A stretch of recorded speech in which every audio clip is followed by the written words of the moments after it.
Professor R. Schaller.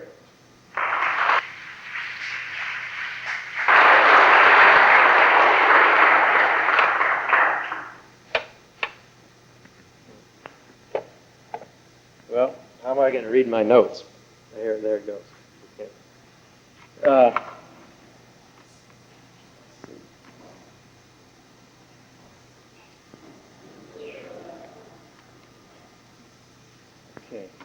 You can cut off the lights.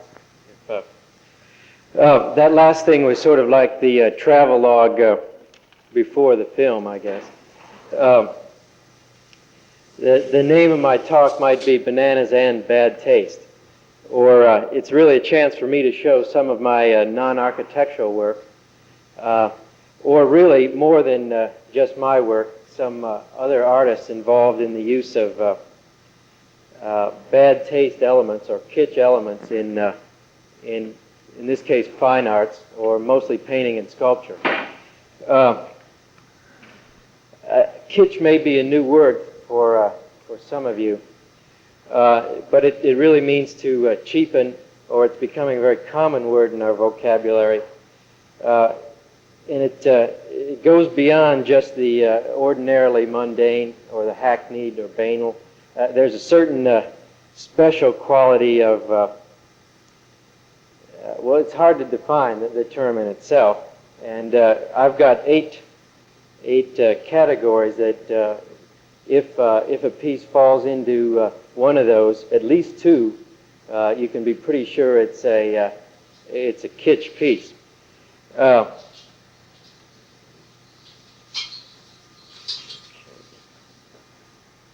Just to start off with, I think before 1900 there really was very little bad taste, actually, or before it's a product, I would say, of the Industrial Revolution, and a product of really the death of vernacular or craft, where we have now a manufactured products that one can buy.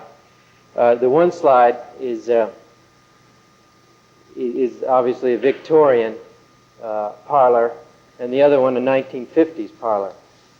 We can term the Victorian kitsch, or the designers had kitsch intentions. It's an assemblage of mainly non-useful items, some of them bogus fine art items, and the other one is meant to be anti-kitsch.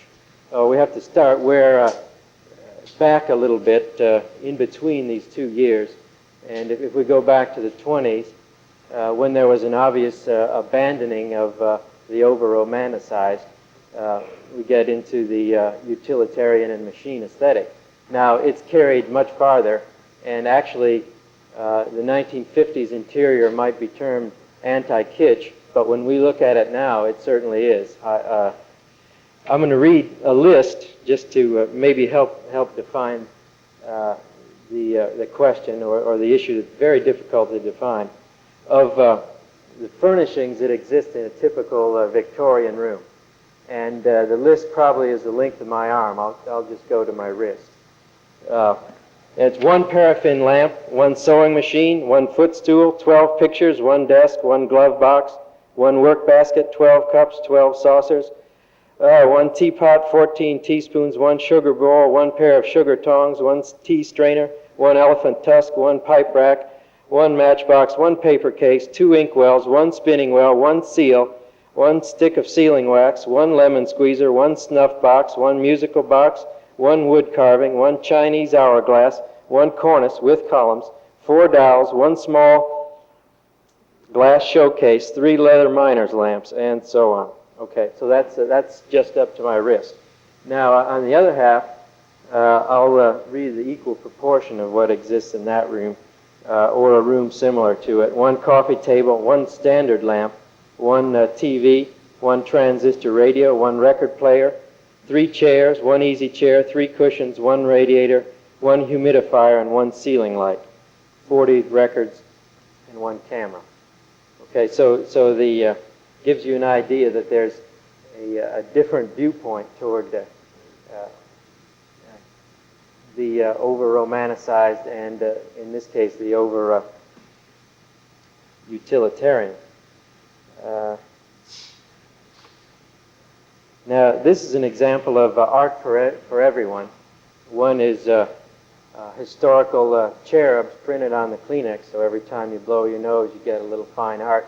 The other one is in a society that tends to oppress the avant-garde and elevate the kitsch. Or this is everyone is quite happy in this scene, or it's the popular art in China. Now I'll go into my 8 categories, and it's very difficult to say that any one of these fall into one of those categories. They're obviously going to go into many of them, and as I said before, the more the better. So this first category I'll call the bizarre, the exotic, the extraordinary, and it is a catalyst to the imagination. The first one's just a scene from the Hollywood production of Cleopatra. The other one is an actual setting of a fascist march in Italy in 1930s, which is mimicking ancient Rome. Now, I think there's probably enough slides to humor, repulse, and titillate everyone a little bit. Okay, this is still in the category of the bizarre and the exotic. This is another grand musical with Carmen Miranda in it, with the banana chorus line. And we could just show the film, and I think that would satisfy the lecture. The other one is advertising, where I don't know what goes on between the figures and the products there. You can. It also, again, is a catalyst for your imagination.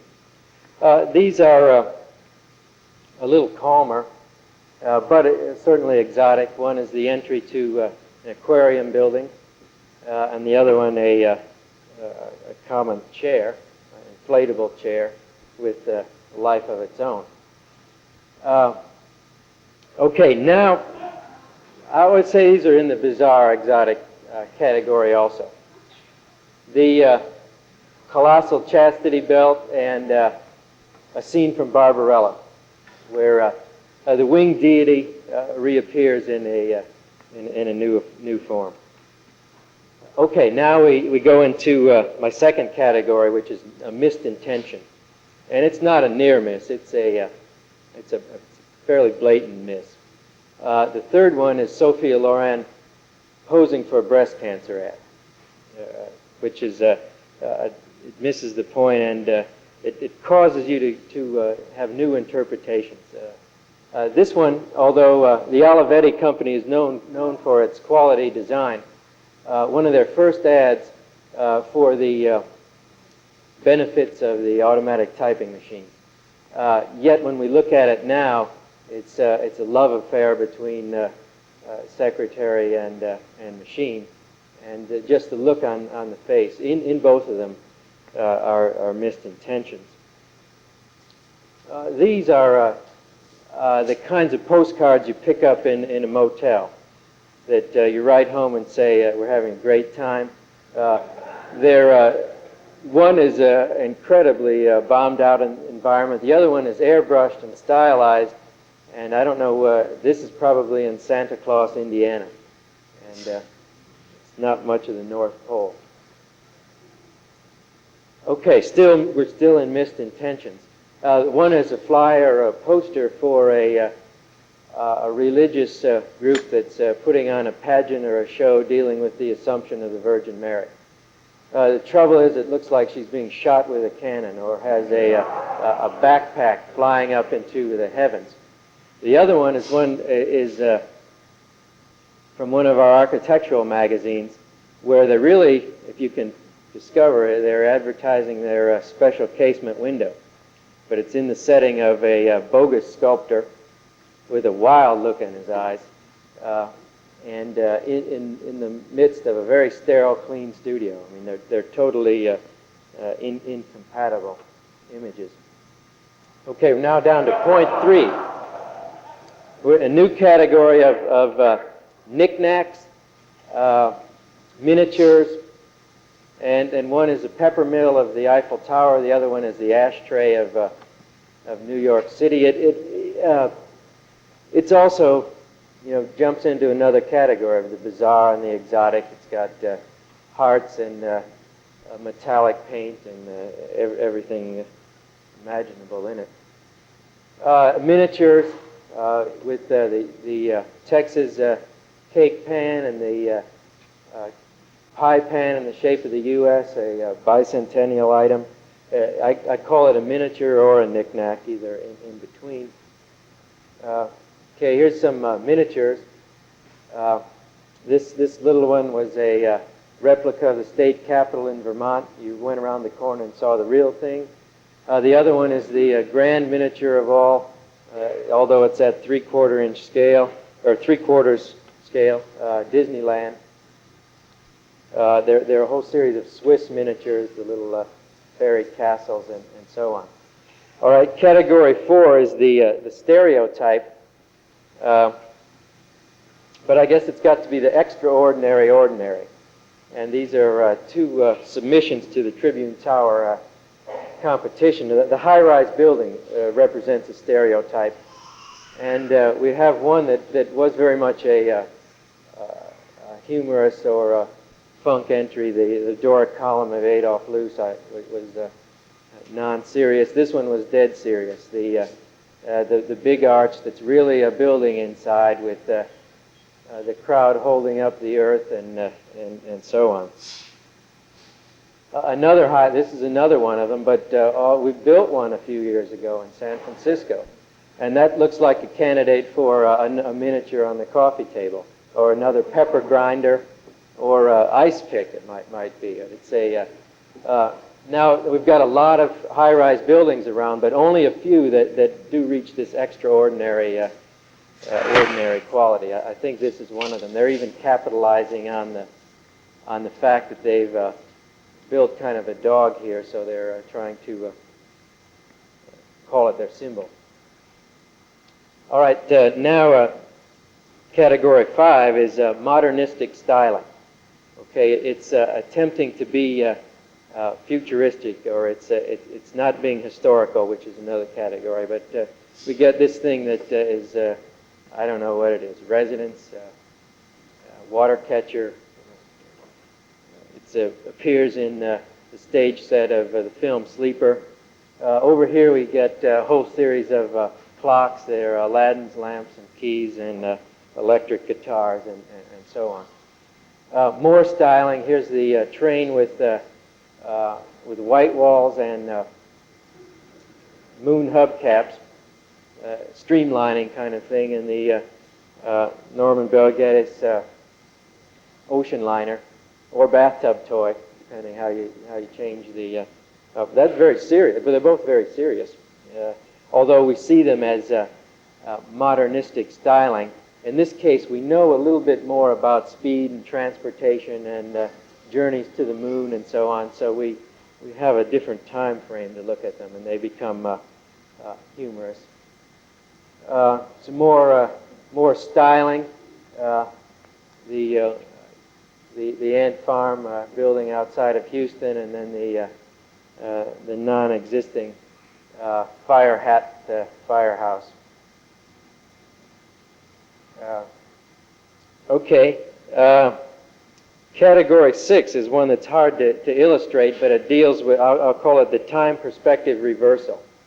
It's, if we go back to when Roy Rogers was popular, we really didn't know much about the Wild West. We hadn't been tuning it in every night.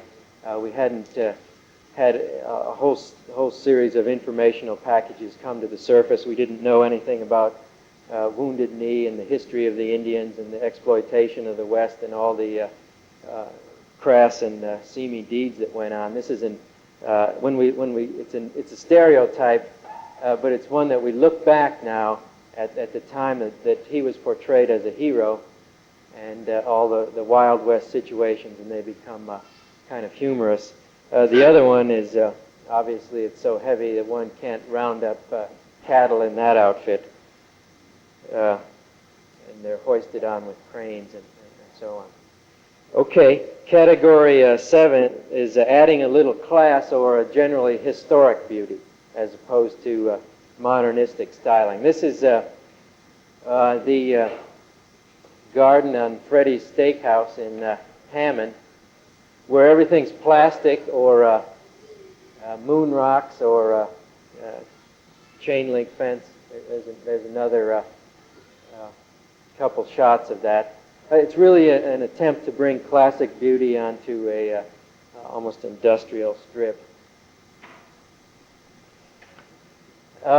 Category 8 is the last one before we get into how people use these categories. Overkill. And it's either over-romanticized, over-exaggerated, or overly gross.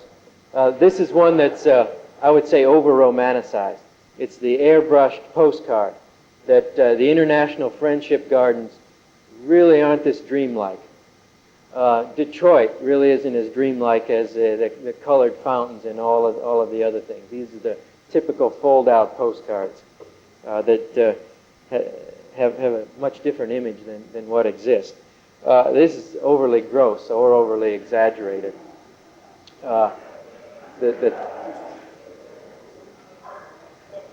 Both the shaving ad and I guess the body painting is also a missed intention. I don't think anyone's really enjoying themselves except perhaps the painter, but certainly the paintee is not. Overly gross. One's a postcard that's sent through the mail around a mail order business of pharmaceutical products. The over-exaggeration of the solar cane ad. It's second-degree burns. The other one is another postcard where we vision Christ as a woman. More ads. Monument that. And so, okay, and another one that's. I don't know what these bulls being electrocuted symbolizes, but it's. I guess that could be in category 1. The other one is Charles Burpo, who is an authentic radio announcer in Sunday morning in Southwest Texas, apparently. But he decided to also try his hand at singing some hymns, and then the environment, I think, is quite appropriate that he's setting. And he also pencils on his mustache. Okay, well, those are the categories that most of those things were done by non-designers. Or now I'm going into a series of pieces that actual authentic, if that's a good word, artists are trying to use the elements of kitsch for artistic expression. And the first are early surreal Dada classics.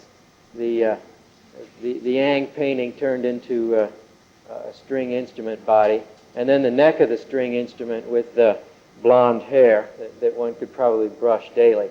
Now these are a little more surreal than bad taste or than pop art, but they you have to realize that they are before pop art. The earrings that are really thermometers, and the iron that certainly doesn't smooth anything out but inflict pain.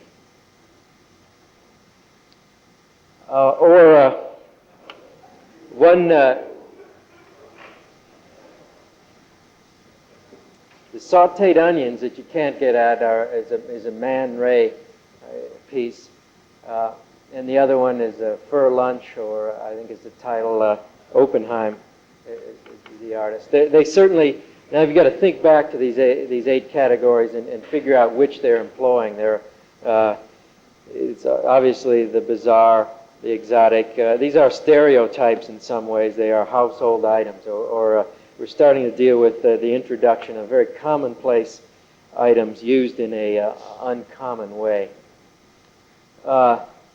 This one, the boot bench by Jim Dine, is not really outrageous until you sense it's a new hybrid or a combination of two elements.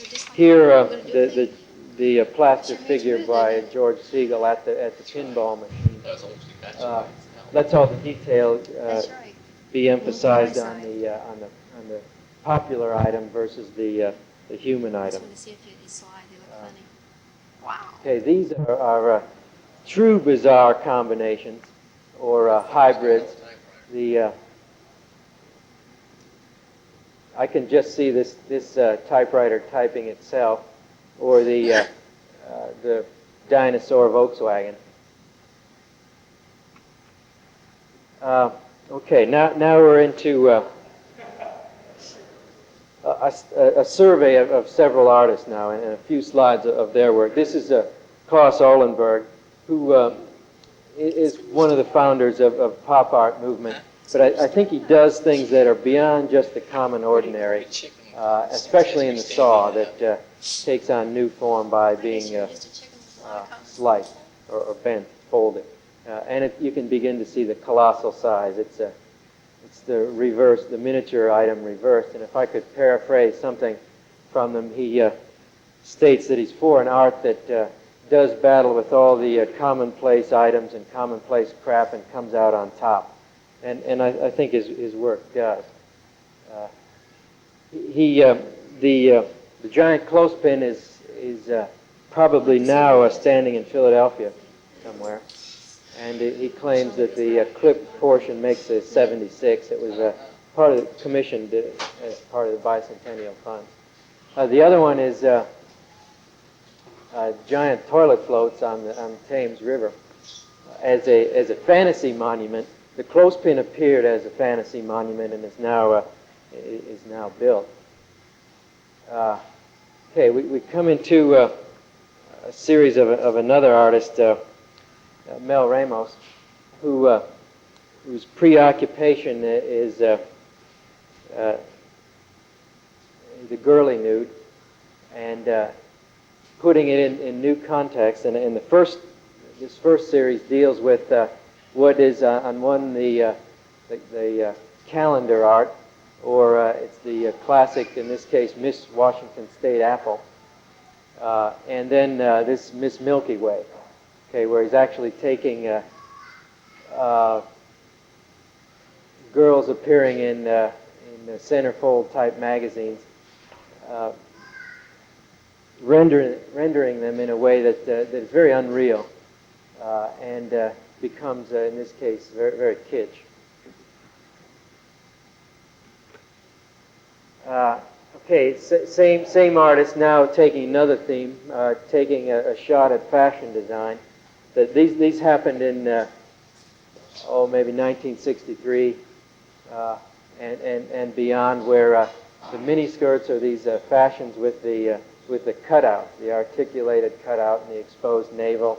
He's shifting the opening down a little, and it becomes very, very humorous.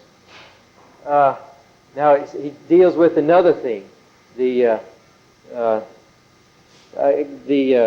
really the nude is a product of Western art, and he has a very strong historical background. And so these are some examples of animals and nudes in an idyllic setting on the old slides, and then the panther and the girl, and the other one I think is titled Leda and the Canadian honker. Now he's really getting into a modern portrayal of a masterpiece. So we have Eng's classic reclining nude and the update. And instead of in the right-hand corner, I think it's a pipe or something very, very much part of the salon, is a bottle of California wine. Not the cheapest wine, middle grade, because this has some class to it. And the same rendering, but now with a the plastic, artificial look to. Okay, the classic Olympia, Manet's Olympia, and his version of it, where the black cat gets replaced by the spider monkey. The maid is now the Afro woman. These things become even more kitsch, realizing this time perspective. With feminist movement, we see that these things are extraordinarily gross, and I think his work just becomes richer because of it. A few more. I think again the winged deity, Mercury figure pops up. I don't know what he's doing to the maiden. She has a very strange look on her face. This is also a self-portrait of the artist. The other one is another Ang painting, the source, where he's added the weasel into it, and it's the exact same format. I think this was painted at the time that the girly magazines went into pubic hair. The original painting doesn't have pubic hair on it either. Okay, now a new artist, Marisol. In her work, there is the portions of the body are always crop up, and these strange building block pieces keep being assembled together, and these are probably the most kitsch of them. The total consumption of the Coca-Cola, and then the portrayal of John Wayne, which goes back to think back to Roy Rogers and Dale Evans, and we see a stereotype of the horse flying through the air. And okay, here painter Linder, dealing with the bizarre, I would say, the exotic, and the portrayal of certainly the inner personality of these. I wouldn't even call them women anymore, banshee types, but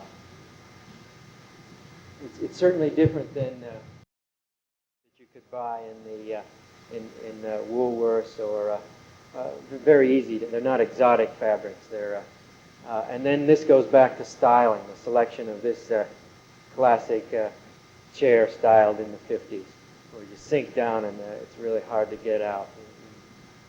You know that one. Okay. Now another artist, Kienholz, that all of these people try to discover the system or the system that exists in the popular imagery that they're taking, and find their new aesthetic system.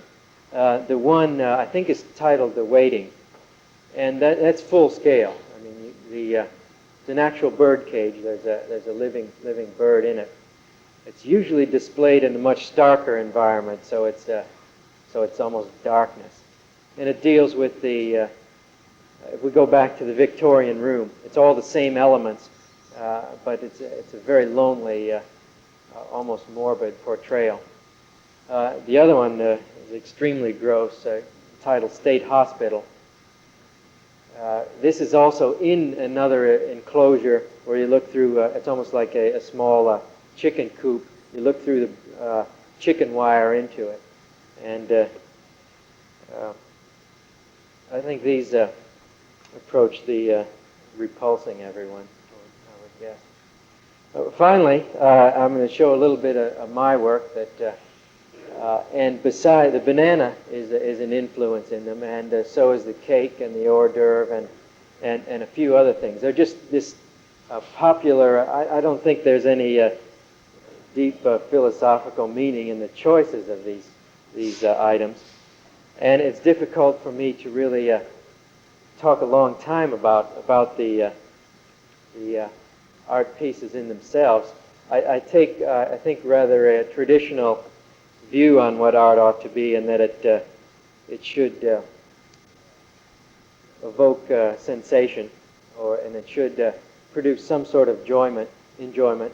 And in this case, they're fairly lighthearted, and these are a series of, a few in a series of banana cakes that are painted in a way that they're not really cakes. They could be made out of plastic or plaster or so on. A couple more, another cake, and then a painting that's cakes inside of cakes inside of cakes. And they take on a surreal quality to them, and an exotic. It tries to really use point one, the bizarre, the exotic, and the popular item.